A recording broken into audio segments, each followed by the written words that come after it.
Israel bombardeó instalaciones humanitarias de Naciones Unidas en Rafah durante la jornada del miércoles y mató al menos a 5 de los trabajadores de la UNRWA, según autoridades gazatíes.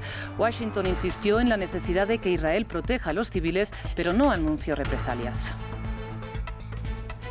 Putin aseguró que Rusia está preparada militarmente para una guerra nuclear si su existencia está en riesgo y que está dispuesto a negociar la paz con Ucrania si se le ofrecen garantías de seguridad. Moscú volvió a acusar a Kiev de ataques contra refinerías rusas este miércoles. En Panamá, noche de debate presidencial marcado por una gran ausencia. José Raúl Mulino, el favorito para los comicios del 5 de mayo, no participó en el encuentro. Ampliamos con nuestro corresponsal. Bienvenidos a esta edición informativa en France 24. Soy Rosa Pérez Masdeu y es para mí un gusto acompañarlos. Iniciamos las noticias en la Franja de Gaza. Israel volvió a atacar el suministro de ayuda humanitaria en el enclave palestino. Este miércoles las fuerzas israelíes bombardearon y mataron a 5 personas en un centro de distribución de asistencia de la UNRWA en Rafah, según informaron las autoridades gazatíes. Y según la Agencia para los Refugiados Palestinos de la ONU, desde el inicio de la ofensiva, el ejército israelí ha matado al menos a 165 miembros de su equipo mientras cumplían con sus funciones humanitarias. Anthony Blinken lamentó los hechos e insistió en que Israel debe garantizar la protección de civiles. Sin embargo, no anunció represalias. Por otro lado, Washington tampoco ha reanudado el financiamiento de la UNRWA. El ejército israelí y el gobierno israelí tienen la responsabilidad y la obligación de hacer todo lo posible para garantizar que los trabajadores humanitarios puedan hacer su trabajo. Y entre otras cosas, eso significa asegurarse de que si hay una instalación humanitaria claramente identificada, no sea atacada. Cambiamos ahora a noticias de Rusia porque a poco del comienzo de las elecciones presidenciales, Vladimir Putin repitió que no descarta el uso de la fuerza nuclear si la existencia de Rusia se ve amenazada. También recordó que responderá si la OTAN envía tropas al territorio ucraniano. Por otro lado, se declaró dispuesto, de hecho, a negociar la paz con Kiev si tiene lo que llama garantías de seguridad. William Galzo con los detalles. Vladimir Putin lanza nuevas advertencias a Occidente. El presidente ruso dio una entrevista a 2 canales oficiales rusos 2 días antes de las elecciones presidenciales, después de nuevos ataques ucranianos con drones en territorio ruso y que han afectado varias refinerías. Putin acusó a Kiev de buscar interferir en los comicios. El objetivo principal, no tengo ninguna duda, es, si no perturbar las elecciones presidenciales en Rusia, al menos interferir de alguna manera con el proceso normal de expresión de la voluntad de los ciudadanos. Asimismo, el presidente ruso volvió a poner sobre la mesa el poder nuclear con la que cuenta el Kremlin. Aseguró que su país está listo si su soberanía se viera amenazada.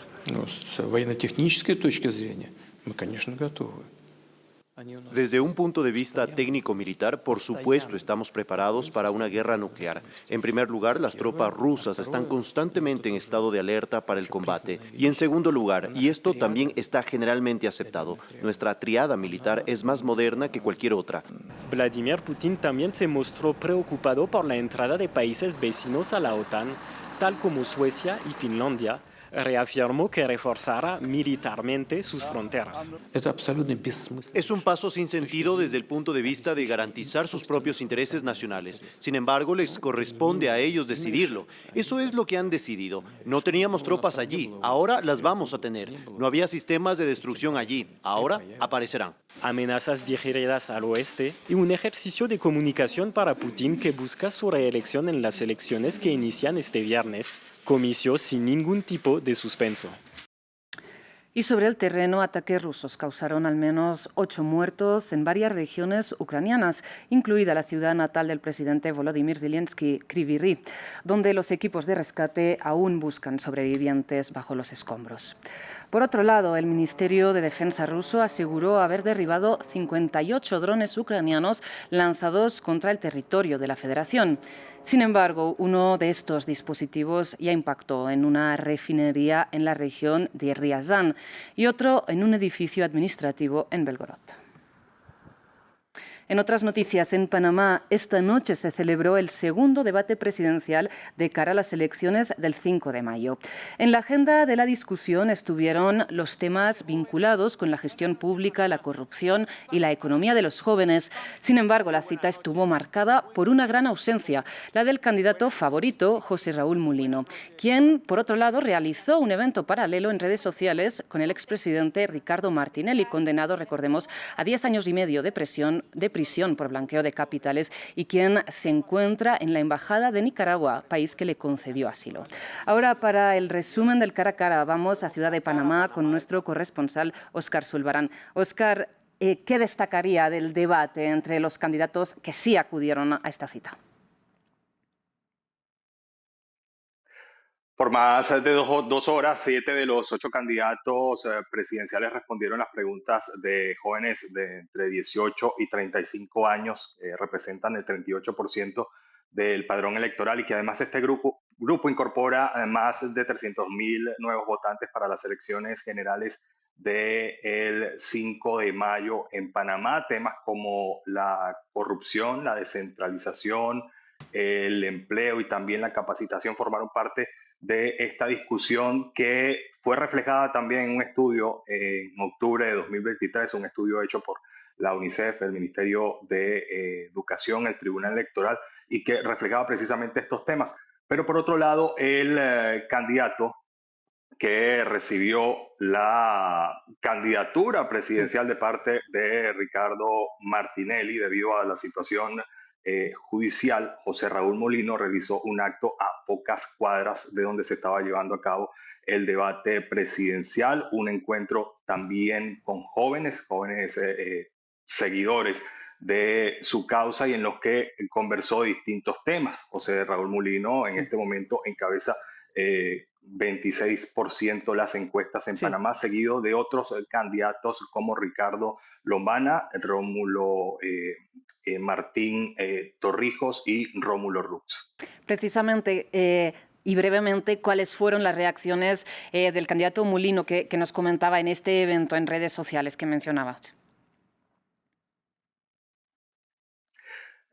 José Raúl Mulino compartió con estos jóvenes, y algunas de las principales preocupaciones incluso que surgieron en ese encuentro con jóvenes era si su candidatura iba a salir adelante, porque en la Corte Suprema de Justicia fue introducida una demanda de inconstitucionalidad sobre la candidatura de José Raúl Mulino, precisamente porque o lo que dicta la norma electoral es que el candidato presidencial de un partido debe ser escogido por las bases de su partido, y precisamente esta demanda de inconstitucionalidad que pesa ahora sobre su candidatura va dirigida en ese sentido. Óscar, muchísimas gracias por este reporte.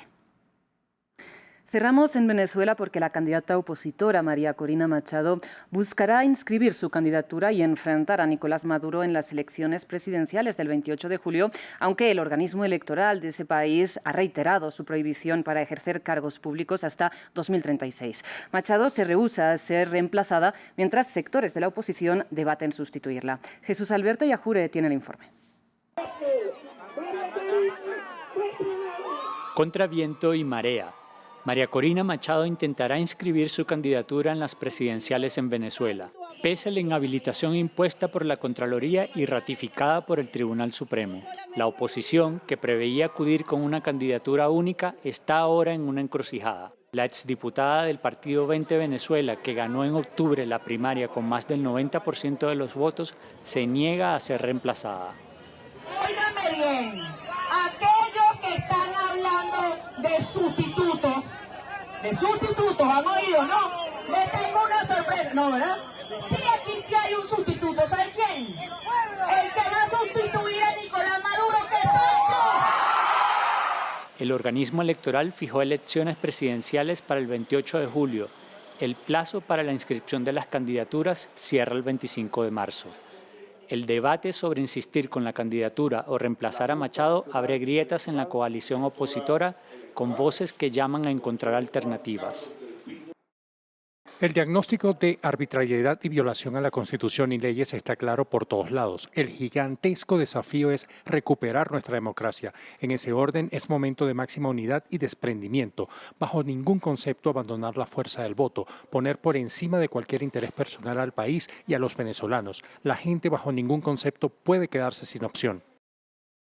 El gobierno y la oposición firmaron en octubre un acuerdo en Barbados para elegir libremente a sus candidatos y celebrar elecciones competitivas este año, pero la Contraloría mantiene el veto a la principal candidata opositora. Estados Unidos anunció que esto tendrá como respuesta el restablecimiento de sanciones económicas. Muchísimas gracias por su atención. Hasta aquí las noticias.